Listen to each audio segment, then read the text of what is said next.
이 시간 나는 여호와를 신뢰합니다 라는 제목을 가지고 함께 은혜 나누길 간절히 소망합니다. 날씨가 많이 춥습니다. 갑자기 추워졌어요. 추운 날씨 가운데 우리가 무엇을 꺼냅니까? 외투를 꺼내 입습니다. 여러분들 외투를 꺼내 입으셨을 때 어떤 외투를 꺼내 입으셨나요? 편하던, 내가 자주 입었던 그런 옷이 나오게 될 것입니다. 좋은 옷 다 있지만 이 순간 이 자리에 나올 때 가장 편하고 오래 입었던 옷을 여러분들이 아마 입고 오셨을 것입니다. 마찬가지로 우리 집안에서 오랫동안 두었던 것이 있죠. 그 중에 하나가 의자일지도 모르겠습니다. 어르신 같은 경우에는 오래된 그런 의자를 두는 것을 종종 볼 수가 있습니다. 어떤 분은 의자이기도 하고 소파이기도 하죠. 그것이 오래도록 놔두는 이유가 무엇입니까? 자녀들은 그걸 볼 때마다 뭐라고 합니까? 아유, 어머니 좀 버리셔요. 제가 좋은 거 사드릴게요. 아버지, 새 거 사드렸는데 왜 그걸 쓰십니까? 여러분, 왜 오래된 것을 왜 쓰십니까? 새로운 것을 왜 안 쓰시고 오래된 것을 쓰십니까? 왜냐하면 오래된 의자가 더 편하기 때문이죠. 오래되고 또 익숙했기 때문에 새로 산 의자보다 더 마음이 가는 게 우리인 것 같습니다. 의자가 다른 의자와 특별해서 좋은 게 아니에요. 오랫동안 나를 지탱해 준 그 의지할 수 있는 의자이기 때문에 그 자리를 앉는 것입니다. 여러분들 오랫동안 살아가도록 깨닫는 것이 하나 있을 것입니다. 사람이든 환경이든 처음에는 의지해도 시간이 지나면 기대했던 것처럼 지탱해 주지 못한다라는 것을 깨닫기 때문입니다. 건강도, 재정도, 안정도, 사람의 마음, 여러분 어떻습니까? 시간이 지나 보니까 세월 속에서 다 변하는 것들이었습니다. 그래서 나이를 먹을수록 의지의 대상이 줄어든다, 그렇게 말하십니다. 삶이 점점 단순해지는 것이 아니라 지킬 수 있는 약속이 무엇이고 버텨줄 수 있는 대상이 무엇인지를 이제 우리는 깨닫기 때문입니다. 그런데 믿음의 여정에는 놀라운 은혜가 하나 있습니다. 세월이 흐르고 세상의 많은 것들이 변해갈수록 우리 안에 더 분명하게 남아 계시는 분이 있다는 것입니다. 그분이 누구십니까? 바로 하나님 아버지십니다. 젊은 때는 몰랐습니다. 그런데 시간이 지나서 돌이켜보고 돌아보면 모든 것이 하나님의 은혜였다, 하나님이 붙들어 주셨음을 우리는 기억하게 됩니다. 그렇습니다. 하나님이 도와주셨고 하나님이 지켜주셨습니다. 하나님이 버티게 해주셨습니다. 우리를 넘어지지 않게 주님께서 도와주셨습니다. 그래서 이러한 은혜를 아는, 그리고 나이가 들수록 그런 믿음의 사람들은 고백하는 한마디가 있습니다. 나는 하나님을 신뢰합니다. 하나님 평생 나를 지탱해 주시는 분이십니다. 오늘 우리가 읽었던 시편 146편, 그 시편의 그 기자는 그 고백으로 시작하는 것입니다. 오늘 본문 1절과 2절에서 시인은 이렇게 고백하고 있습니다. 할렐루야, 내 영혼아 여호와를 찬양하라. 나의 생전에 여호와를 찬양하며 나의 평생에 내 하나님을 찬송하리로다. 시인은 어떻게 시작합니까? 그 시의 그 시작이 할렐루야라고 말하고 있습니다. 우리는 할렐루야를 교회에서 얼마나 많이 했는지 모르겠습니다. 할렐루야, 그 의미가 무엇입니까? 여호와를 찬양하라라는 그런 의미를 가지고 있습니다. 우리가 할렐루야라고 외치는 건 무엇입니까? 여호와를 찬양합니다 라는 그런 의미를 갖고 있습니다. 이 시간 우리 함께 할렐루야 따라해 볼까요? 할렐루야! 할렐루야! 할렐루야! 할렐루야! 그렇습니다. 우리가 늘상 불렀던 그 소리, 여호와를 찬양합니다. 우리가 이 할렐루야를 언제 합니까? 은혜 받을 때도 할렐루야 하고, 힘들 때도 할렐루야, 고통 가운데서 할렐루야. 할렐루야라는 이 외침은 현실이 좋을 때 얼치구나 좋다, 하나님 감사합니다 라고 할 때도 할렐루야라고 하지만, 우리 고통스러울 때도, 그 어려움 중에서도 주님을 찬양하겠노라 라는 그 고백이 할렐루야라는 그 외침으로 나오기도 한다는 것입니다. 2절의 끝을 보면 뭐라고 써있으면 평생토록 여호와를 찬양하겠다라고 말하고 있습니다. 여기서 우리가 발견할 수 있는 중요한 사실은 무엇이냐? 시편의 기자는 상황이 좋기 때문에 주님을 할렐루야 찬양하는 것이 아니라 삶이 풍족하고 평안하고 걱정거리가 없어서 찬양하는 것이 아니라 주님을 찬양하는 이유는 하나님을 신뢰하기 때문이다. 오늘 우리가 읽은 146편의 이 시편의 말씀은 그 저자, 그 기록의 시기를 살펴볼 때 언제 했느냐? 지난주에 우리가 살펴보았던 느헤미야의 이 성경 말씀은 언제 기록된 말씀이라고 했습니까? 그 배경이 언제라고 했습니까? 포로 귀환 이후입니다. 바벨론에서 70년 동안 포로 생활한 이후에 하나님께서 성벽의 재건을 위해서 그들을 보내신 거 아니겠습니까? 이 땅에 와서 성벽을 재건하는 그 순간마다 하나님의 은혜도 있지만 그 성벽의 재건 가운데 하나님의 성벽이 이루어지지 못하도록, 완성되지 못하도록 얼마나 수많은 핍박과 여러 가지의 시험들과 유혹이 있었습니까?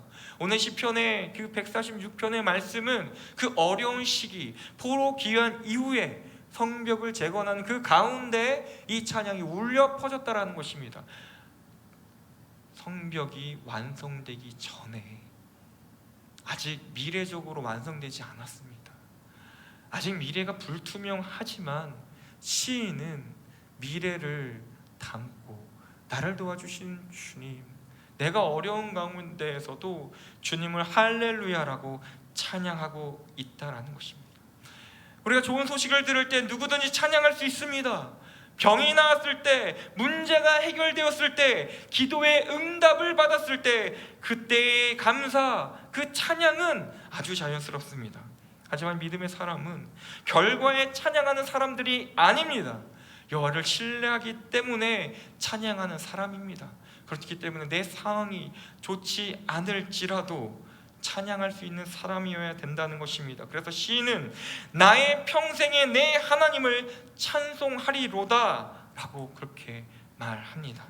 이 고백은 삶이 힘들릴 때 하나님을 더 붙들겠다라는 결단의 표현입니다. 내가 어려울 때일수록 주님을 찬양하겠습니다, 주님을 더욱더 영광 올려드리겠습니다 라는 고백이라는 것입니다. 사랑하는 여러분, 이 교회에서 얼마나 좋은 일들이 많습니까? 사실 교회 안에서 좋은 얘기는 더 많이 선포되어지고 더 많이 광고되어야 되겠지요. 근데 더 좋은 일들, 내 자녀가 잘 되고, 그리고 내가 건강하고 사업이 잘 되고, 그런 사람들은 남아있는데 어쩌면 실패하고 아픈 사람들은 잘 안 남아 있으려고 합니다. 왜냐하면 교회 안에서 복받는 그 기준이 무엇입니까? 성공이고, 입시가 잘 되고, 사업이 잘 되고, 그것이 더 축하받고 더 영광받기 때문에, 그것이 하나님이 하셨다라고 말하기 때문에 나머지 사람들이 빠져서 교회에 남아있는 사람들이 그저 성공한 사람들만 남아있어서 교회를 다니면 성공한 것처럼 보인다, 이런 얘기를 누군가가 했을 때 제가 참 마음이 아팠습니다. 무언가 성공하고 잘된 사람들은 축하받고 내 상황이 어렵고 힘든 사람들은 축하받지 못했을 때 그 마음이 얼마나 어려울까. 그래서 저는 감히 이 강단에서 여러분들에게 이런 위로의 말을 하고 싶습니다. 하나님의 교회는 성공한 자들이 모여서 이루는 곳이 아닙니다. 삶에서 어렵고 힘들고, 때로는 내가 그 평균 소득보다 적을지라도 그 상황 가운데서 하나님이 지켜주시고 보호해 주신다라는 그 믿음으로 이 자리에 모인 그 공동체가 바로 교회라는 공동체입니다. 교회는 소외된 자들이 모이는 곳입니다. 세상에 가장 악한 짓을 했던 이들이 하나님께 회개하고 돌아오는 곳이 교회여야만 합니다. 그래야만 이 교회에서 어려운 상황이어도 할렐루야 찬양할 수 있는 것입니다. 우리의 주변에 있는 동역자들이, 교회 성도들이 어려워하고 있습니까? 그들을 위해서 기도하십시오. 그들의 입술에서, 그 어려운 가운데에서 할렐루야라고 선포되어지는 것이야말로 진정으로 이 땅 가운데서 말씀을 서는 자들의 공동체의 모습인 것입니다. 어려운데, 힘든데 포기하고 좌절하고 교회를 떠난다면 그것은 성경적인 교회가 아닐 수도 있습니다. 우리 교회는 어려운 사람도 성공한 사람도 다 함께 주님을 할렐루야 외치는 그런 교회가 될 줄로 믿습니다. 신앙생활을 하다 보면 언젠가 깨닫게 됩니다. 찬양이 기쁨이라서 나오는 것이 아니라 위로가 필요하기 때문에 주님 할렐루야 찬양할 수도 있고요, 감사가 넘쳐서 드리는 것이 아니라 하나님께 매달리기 때문에 할렐루야 찬양할 때가 있고, 눈물이 마르지 않아 감정이 무너진 그 순간에 주님을 찬양할 수밖에 없어서 하나님 부르면서 다시 일어서는 그런 할렐루야, 이것이 하나님을 신뢰하는 사람들의 찬양인 것입니다. 그래서 할렐루야는 나는 모든 것이 잘 되고 있다라는 선언이 아니라, 내 상황과 형편에 따라서 움직이는 할렐루야가 아니라, 내가 어떤 상황일지라도 하나님은 지금도 나의 하나님이시고 나를 붙들어 주신다라는 그런 고백이 오늘 시편 146편이 외치는 할렐루야입니다. 어떻게 우리가 그런데 매일같이 할렐루야 그렇게 믿음의 고백을 할 수 있겠습니까? 우리는 이 새 땅을 살고 있기 때문에 현실을 보지 않을 수 없습니다. 우리는 현실을 봐야 돼요. 보면서 살아야지요. 내 형편도 보아야 되죠. 그냥 무작정 신앙만 따라가면서 세상에 아무것도 하지 않고 하는 것을 성경은 말하는 것이 아닙니다. 현실이 보이지요. 건강, 가정, 자녀, 경제, 관계, 노후, 그런 염려들. 그런데 우리가 다른 점은 있습니다. 그 상황만 바라보고 있으면 마음이 답답해지잖아요. 금방 흔들리잖아요. 희망적인 소식이 들리면 잠깐 안심하지만 좋지 않은 소식이 들리면 마음이 단숨에 무너집니다. 그래서 우리는 훈련이 필요합니다. 할렐루야를 외칠 수 있는 훈련이 필요한 것입니다. 그 첫 번째 방법은 무엇일까요? 영혼에게 명령하는 것입니다. 내 마음에게 명령하는 거예요. 감정이 따라오지 않아도 내 영혼아 여호와를 찬양하라 라고 스스로에게 말하는 것입니다. 스스로에게 할렐루야 주님을 찬양합니다. 주님 영광 받아 주시옵소서. 영광 받으시는 주님을 찬양합니다.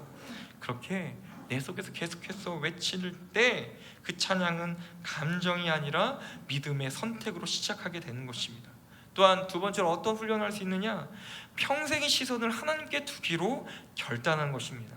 우리는 상황이 좋아서가 아니라 어떤 날에도, 어려운 날에도 하나님이 나의 하나님이시기 때문에 나를 끝까지 책임져 주실 하나님이신 것을 믿기 때문에 찬양하는 연습을 하셔야 됩니다. 하나님 바라보십시오. 세 번째로는 우리는 어떤 연습을 할 수 있겠습니까? 힘이 없을 때일수록 찬양으로 매달리는 것입니다. 기쁠 때의 찬양보다 눈물 속에서 주님이라는 그 말 한마디, 할렐루야, 눈물 흘리면서 할렐루야라는 그 한마디가 가장 깊은 신뢰의 찬양이 된다는 걸 아십니까? 하나님께서는 가장 낮은 곳에서 우리 세미한 소리로, 작은 소리로 주님 도와주시옵소서 할렐루야 외치는 그 작은 소리마저도 주님은 귀 기울여 듣고 계십니다. 그러니 여러분들 어떤 상황일지라도 힘이 없을 때 더욱더 주님께 찬양하며 주님 붙드시는 여러분들이 되기를 간절히 소망합니다. 본문 3절을 보시면 시인은 이렇게 말합니다. 귀인들을 의지하지 말며 도울 힘이 없는 인생도 의지하지 말지니 라고 말합니다. 여기서 귀인이 무엇입니까? 세상 가운데서 뭐 점집을 가고 하면 막 귀인이 동쪽에서 온다, 막 서쪽에서 온다, 막 사방팔방에서 온다, 기다려라 라고 말하는 거 있잖아요. 그런 귀인과 같은 거예요. 귀인은 누굽니까? 나를 도와주는 이잖아요. 세상 속에서 도와주는 일을 귀인이라고 지금 성경에서 여기에서 지금 풀어 말하고 있는 것입니다. 높은 지위를 가지고 있는 사람, 권력이 있고 능력이 있어 보이는 사람, 세상적인 영향력을 끼치고 있는 사람들을 이 성경에서는 귀인이라고 말하고 있습니다. 재정적으로, 사회적으로 위치가 높은 사람들, 그런 사람만 붙들면 인생이 달라질 것 같잖아요. 사실 우리가 그런 사람들 붙잡아야 좀 인생이 피지 않겠습니까? 솔직한 말로요. 근데 우리가 그렇게 살아봤는데 어떻습니까? 그런 사람들 붙잡고 살아간들 형편이 좀 나아지셨습니까? 이는 말하는 것입니다. 아무리 좋아 보이더라도 그들을 의지하지 말아라. 이것은 사람을 믿지 말라는 말은 아닙니다. 사람과 함께 일하지 말라, 귀인과 함께 일하지 말라라는 말도 아니에요. 직장에서 사람과 계약해야죠. 협력해서 팀을 이루어야지요. 그래서 회사를 잘 이루어 나가야죠. 신뢰 쌓아서 더 좋은 일들 이루어 나가야죠. 이것이 정상적이고 성경적인 일입니다. 다만 신앙의 지혜는 여기서 더 나아가 이렇게 말하는 것입니다. 사람을 믿고 일하지만 사람에게 인생을 걸지 말라는 것입니다. 사람을 통해 일해 주시는 분은 하나님이시다. 사람을 온전히 믿지 말고 그 사람을 통해서 일하시는 하나님을 신뢰하라는 것입니다. 세상 속에 있는 사람도요, 하나님께서 나를 위해서 붙여주시는 사람일 수도 있어요. 하나님의 악한 자를 또 사용하시기도 합니다. 그런데 그 사람에게 온전히 내 마음을 뺏기게 되면 어떻게 됩니까? 여러분, 이런 일 있잖아요. 나 사업 가운데 너무 좋은 사람이 있으면 그 사람이 막 주말에 골프 치러 가자고 해요. 산 타러 가자고 해, 등산하러 가자고 해요. 그럼 어떻게 해요? 마음 가운데 불안하잖아요. 이 사람과 관계하지 않으면, 나의 상사와 관계하지 않으면, 내가 교회 일 가러 간다고 하면은 이 사람이 나와 사업을 안 하면 어떡할까? 이런 걱정 가운데 있는 모습을 보고서 말하는 것입니다. 어떻게 해야 됩니까? 믿음과 신앙으로, 그래, 그럼에도 불구하고 나는 하나님 말씀 믿고 따라가야지. 내가 중요한 자리가 있는데, 내가 어떠한 정말 중요한 복음으로서 전도 축제가 있는데, 아름다운 동행이 있는데 이 사람을 데리고 와야 되는데, 그날 전도 축제 날에 갑자기 일이 생겨서 갑자기 못 가는 일이 발생한다? 어떻게 하겠습니까? 결단을 내려야겠죠. 결단이요. 믿음의 분량대로 하는 것입니다. 근데 우리는 정죄하는 일이 있어요. 사실 정죄하잖아요. 정죄하면 안 된다고 저는 생각을 합니다. 말씀도 그렇습니다. 믿음의 분량을 얘기하잖아요. 우리는 더 기도를 해야겠지요. 그런 일이 없도록. 그리고 여러 가지 상황 가운데서도 그 사람이 시험에 들고 교회를 떠나지 않도록 그들이 훈련할 수 있도록 우리는 기도하는 것입니다. 그 일 가운데 우리가 거기에 시선을 놓는 것이 아니라 그 일을 더 크게 행하실 하나님을 바라봐라. 성경에서 요셉은 어땠습니까? 보디발의 그 아내가 유혹했을 때, 사실 뿌리치고 나왔을 때 결과를 이미 알았을 것입니다. 그 안에서 여인에게 다시 돌아가서 용서를 구하고, 미안해요, 제가 잘못했어요, 저 좀 살려주세요 할 수 있겠지만 그 자리를 피한 것을 결코 후회하지 않았죠. 그대로 감옥으로 갔죠. 왜 그렇습니까? 죄라는 것을 알았기 때문입니다. 결단했기 때문입니다. 그 인내의 시간이 얼마나 길었습니까? 고단했습니다. 여러분들,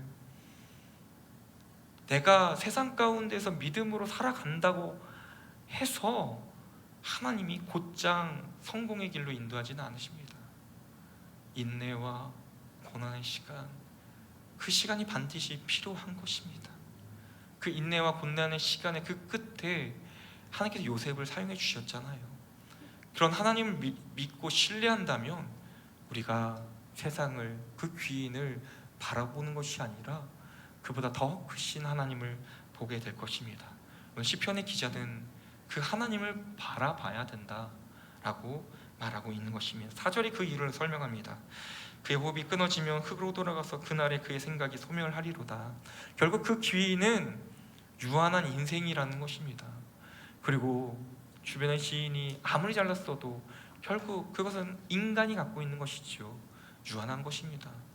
돈은 있다고도 사라진다는 것, 우리 인생에서 너무나도 많이 배우고 있지 않습니까? 지금은 잘나 보이더라도 성공 인생인 것처럼 보여더라도 시간이 지나서 훗날에 본다면 그 사람이 나의 귀인이 되는 것이 아니라 날 오히려 힘들게 하는 사람이 될 수도 있다는 것이죠. 그래서 언젠간 내가 귀인을 여겼던 사람의 그 소업이 끊어지고 흙으로 돌아간다면 그 모든 계획과 능력도 멈출 것이다. 그것이 이 세상을 움직인다는, 뒤흔든다는 그 유한한 그 인간의 모습이다. 그래서 우리는 죽지 아니하시고 영원한 그 삶을 살고 계시는 하나님을 의지해야 된다라는 말을 하고 있는 것입니다. 그래서 하나님 말씀, 우리를 꾸짖는 것이 아니라 우리를 지키기 위해서 말하는 것입니다. 사람을 의지하지 말아라. 그것이 오늘 우리에게 주시는 말씀인 것이죠. 또 5절을 보시면 시인은 하나님을 의지하는 사람 복이 있다라고 말하지 않으며 정확하게 이렇게 말해요. 5절입니다. 야곱의 하나님을 자기의 도움으로 삼으며 여호와 자기 하나님에게 자기의 소망을 두는 자는 복이 있도다, 그렇게 말하고 있습니다. 야곱의 하나님을 자기 도움으로 삼는 사람, 여호와께 자기 소망을 두는 사람이 복된 사람, 복 있는 사람이다 라고 말합니다. 어떤 성도님들은 복을 이렇게 생각합니다. 건강이 복이다, 자녀가 잘 되면 복이다, 돈 걱정 없으면 복이다, 안정된 노후가 있으면 복이다, 사람들에게 인정받고 존중받으면 복이다. 여러분, 복입니다. 사실 복이지요. 현실에서 이런 기도도 많이 나와요. 병만 안 걸리게 해주시면 감사합니다. 아들이 잘 되면 더 바랄 게 없습니다. 먹고 사는 문제가 해결되면 좋겠습니다. 이런 복된 인생을 우리는 소망하고 있습니다. 나쁜 것은 아니죠. 우리 위기 가운데서 너무 어려우면 하나님을 막 너무나도 어렵게 믿고 하면 우리의 마음이 불편하시고 힘들어서 하나님을 더 섬기지 못하잖아요. 하나님, 나를 더 도와주셔서 내가 더 좀 신뢰하게 해주세요. 그런 기도할 수 있습니다. 이런 기도가 죄는 아니에요. 하나님께서도 우리의 필요를 채우시겠다라고 하시는 분이시기 때문입니다. 근데 문제는 이것들이 복의 기준이 된다면 그것은 문제라는 것입니다.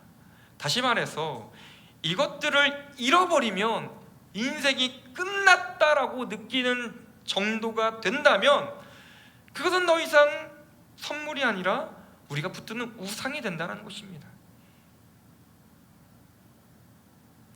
반면에 시편 146편에 말하는 복은 이렇습니다. 건강이 조금 연약해지더라도, 자녀의 길이 잠시 막히는 것처럼 보여도, 경제적으로 지금 내가 여유롭지 않아도, 내가 이웃과 내 가족과 관계가 완벽하지 않아도 하나님이 여전히 나의 하나님이시기 때문에 나는 반드시 그 복을 회복할 것이다, 나는 아직 복을 잃지 않았다 라고 말할 수 있는 사람, 그 사람이 복 있는 사람입니다. 성벽을 재건하는 그 가운데서도 하나님께서 반드시 성벽을 재건해 주실 거야.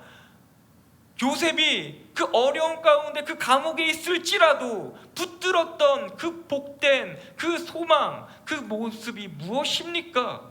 내가 지금 어렵고 죄인된 모습일지라도 하나님께서 나에게 주셨던 그 꿈대로 이루어 주실 것이다. 여러분, 우리 성도교회에게 주신 비전은 무엇입니까? 무엇이 비전입니까? 우린 비전을 받았습니까? 받았지요. 주 예수 그리스도를 따로 가르치고 전하며 서로 살아가는 제자 공동체라는 비전을 주셨습니다. 그리고 이 동작구에 하나님께서 왜 성도교회를 세워주셨습니까? 이 동작구를 살리기 위해서 우리를 이 동작구에 보내주신 것입니다.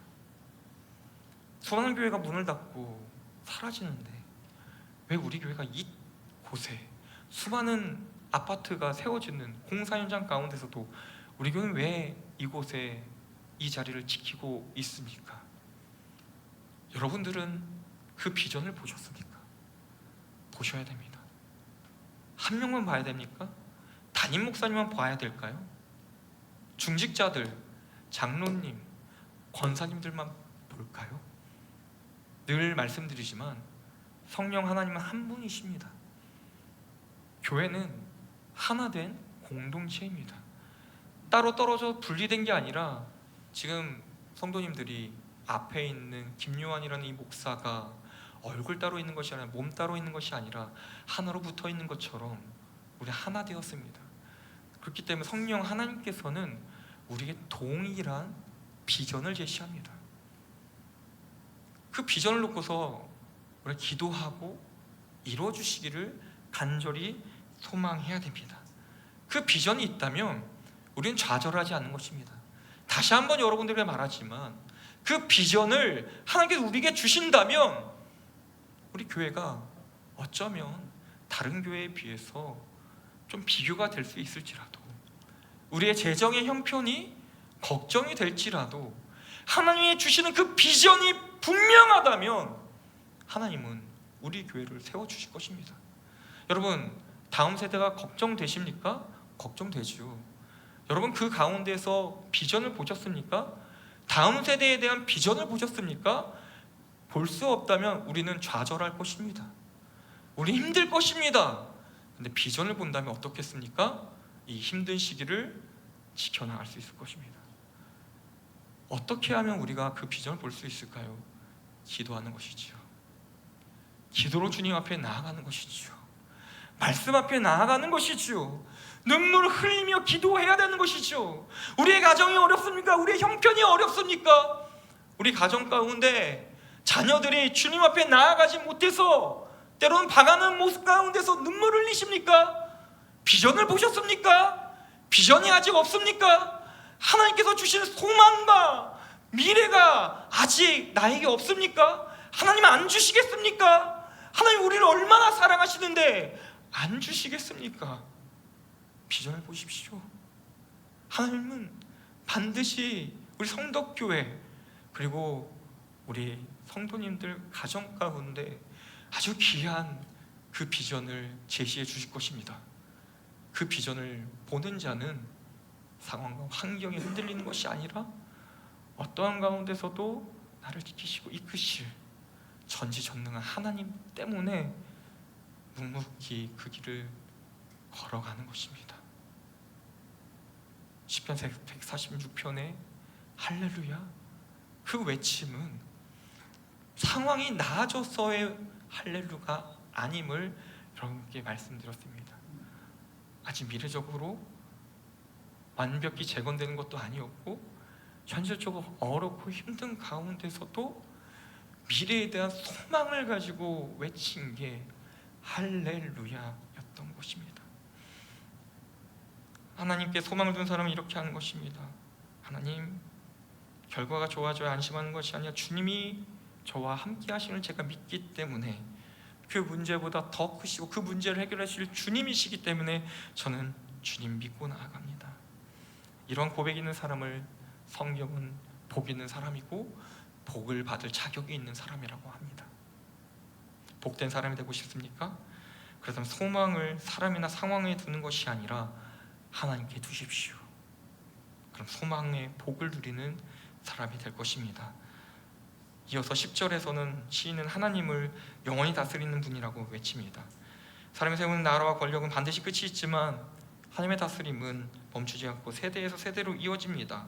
그래서 이 말씀 우리에게 이렇게 말합니다. 세상이 흔들려도 하나님의 통치는 흔들리지 않는다. 내 시대가 지나도 하나님의 그 통치하심은 다음 세대까지 계속된다. 즉 오늘도 하나님이 다스리고 내일도 하나님이 다스리시고 우리의 자녀들의 시대도 하나님이 다스려 주실 것이다.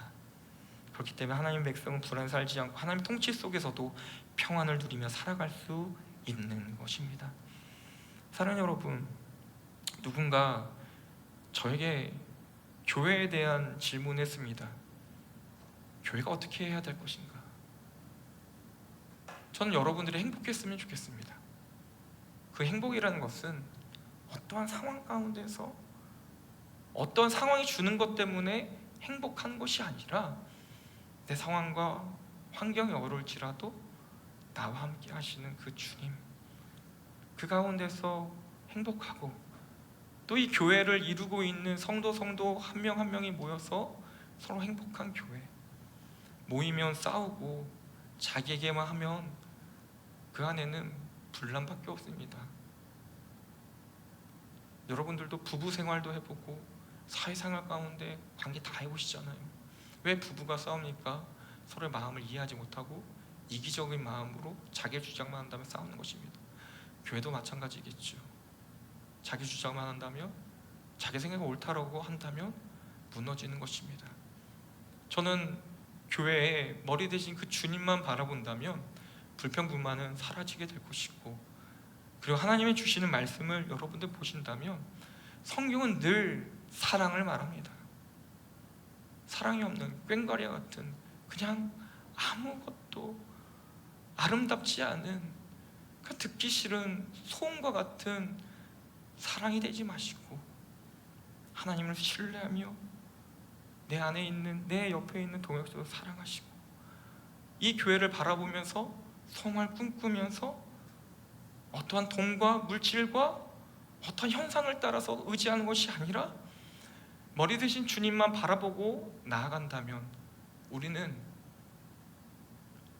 이 시대, 이 상황 가운데서 할렐루야를 외칠 수 있을 것입니다. 사랑하는 여러분, 우리 이제 고백해야 될 것입니다. 주님 때문에 삽니다. 우리 남은 생애가 상황 때문에 흔들린 인생이 되는 것이 아니라, 우리 교회가 어떤 환경 때문에 흔들린 것이 아니라 하나님 신뢰하기 때문에 주님, 제 할렐루야 찬양합니다. 주님, 나의 하나님, 나를 사랑하시는 주님, 주님을 찬양합니다. 주 영광 받아주시옵소서.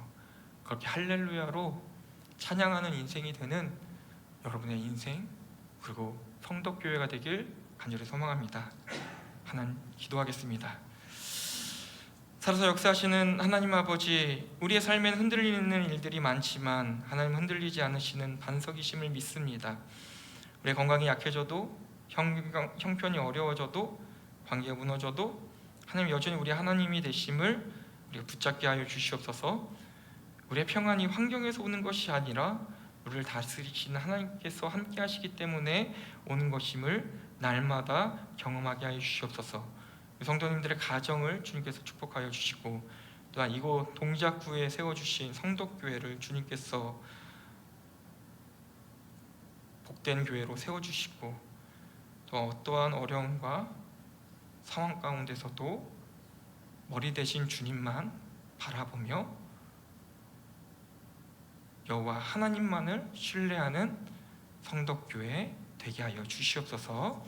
예수님 이름으로 기도합니다.